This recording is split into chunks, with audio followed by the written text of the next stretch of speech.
Alors, nouveau chapitre, donc le chapitre une initiation donc aux probabilités. Donc je vais pas m'attarder énormément sur ce chapitre parce qu'il va être retravaillé donc en classe de 4e et encore plus donc en classe de 3e. Donc c'est vraiment ici une initiation donc au vocabulaire des probabilités et on va voir donc des cas vraiment ici très simples. Alors avant de parler de probabilité, il faut que ici je donne un petit peu le contexte des probabilités, des contextes mathématiques dans lesquels ça va ici s'utiliser, et notamment avec du vocabulaire. Donc la première partie ici du vocabulaire, donc on va compléter la définition. Donc une expérience est dite aléatoire lorsqu'elle a plusieurs, donc ici on va dire solutions, résultats, mais nous surtout on va utiliser le mot issue possible, et que l'on ne peut pas prévoir avec certitude donc quelle issue se produira. Alors on va prendre des exemples bien sûr, mais l'exemple le plus simple qui vous parle le plus au niveau des probabilités, c'est vous avez un dé à 6 faces devant vous. C'est une expérience aléatoire. Alors pourquoi c'est une expérience aléatoire? Parce que quand vous avez votre dé en face de vous, vous connaissez les différentes issues, les différentes solutions qui sont possibles. C'est tous les nombres compris entre 1 et 6. Mais est-ce qu'on est sûr et certain de savoir, voilà, une fois qu'on a lancé son dé, quelle est la face qui va apparaître? On est ici, nous, incapables, bien sûr si le dé n'est pas truqué, de prévoir avec certitude quel résultat, quelle face, quelle issue, donc ici, va apparaître. Donc c'est bien ce qu'on appelle ici une expérience aléatoire. Alors ici, je vous en ai proposé donc deux expériences, et notamment ici, on va regarder comment on va noter donc les différentes issues de nos expériences. Donc vous avez une roue équilibrée ci-contre. Alors roue équilibrée, c'est vraiment que toutes les formes sont identiques et elle n'est pas truquée. Elle est formée de 5 secteurs identiques numérotés 1, 2, 3, 4, 5. Donc c'est bien ici une expérience, parce que voilà la description de l'expérience. On va tourner cette roue qui est bien équilibrée, et on relève le numéro qui s'arrête en face du repère rouge, c'est-à-dire en face de la flèche. C'est vraiment quelque chose que vous pouvez voir dans des feux de forêt. Quelles sont les différentes issues possibles de cette expérience? C'est donc les différents secteurs, c'est-à-dire les numéros 1, 2, 3, 4, 5. Alors pour noter ça, on va ouvrir une accolade et on va noter donc tous les résultats possibles, toutes les issues possibles. Donc 1, 2, 3, 4, 5. Et on va les séparer, donc ces différentes issues, par des points-virgules.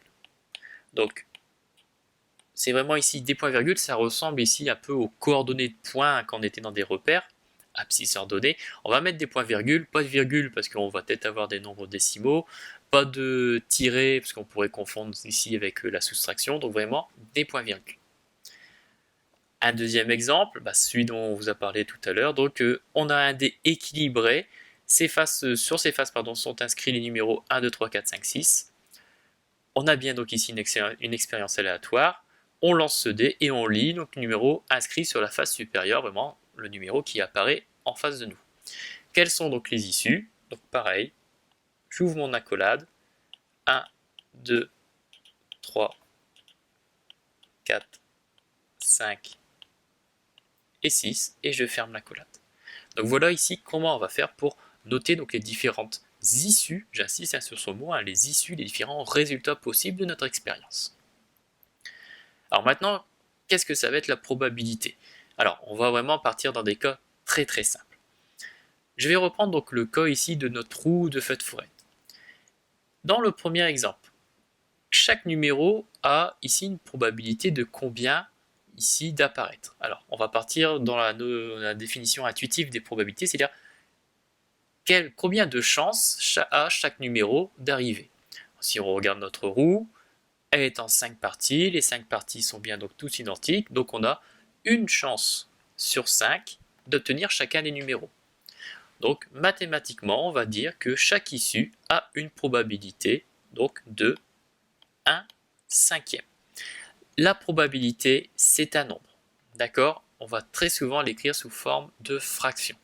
Donc, on accepterait de dire, voilà, la probabilité, c'est une chance sur 5, j'accepterais, d'accord, parce que c'est vraiment le début, mais vraiment, le mieux, c'est de le donner ici sous la forme d'une fraction. Donc, la probabilité est de 1 cinquième. Donc, cette probabilité 1 cinquième, je peux également donc l'exprimer avec un nombre décimal, pourquoi pas. Donc ici, décimal, donc ici, ça va donner 0,2. 1 divisé par 5, ça fait 0,2. Ou, pourquoi pas, aussi avec un pourcentage. J'ai tout à fait le droit. Donc 0,2 en pourcent, ça fait 20%.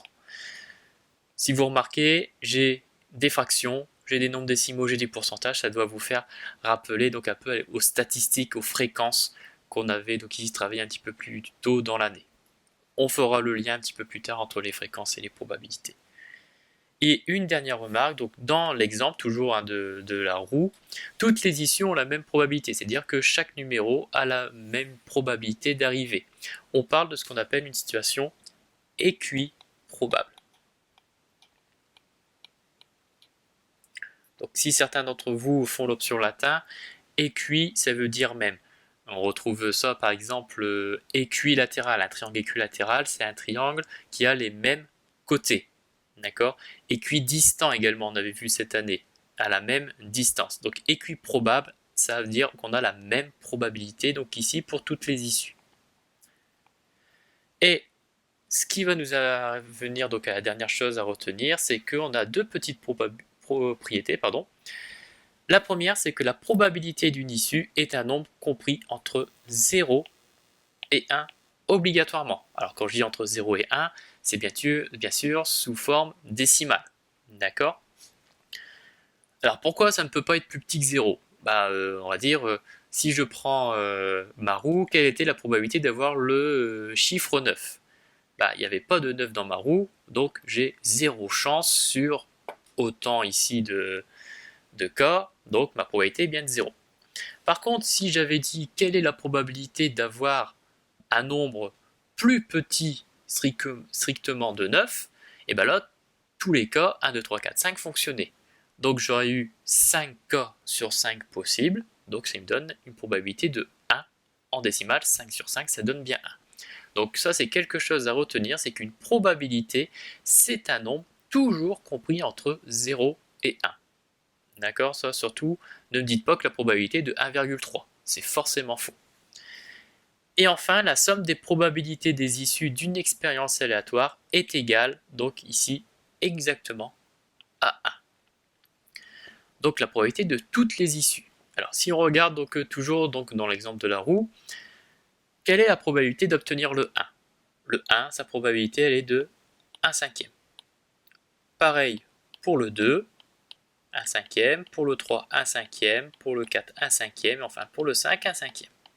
J'ai une chance sur 5 d'avoir chacun des nombres.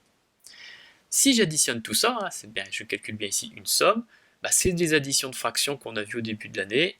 Elles ont tous, donc ici, le même dénominateur que je garde, 5, et ça me donne 1 plus 1 plus 1 plus 1 plus 1. Ce qui me donne bien 5 sur 5, qui me donne bien en décimale exactement 1. Je dois tomber exactement sur 1.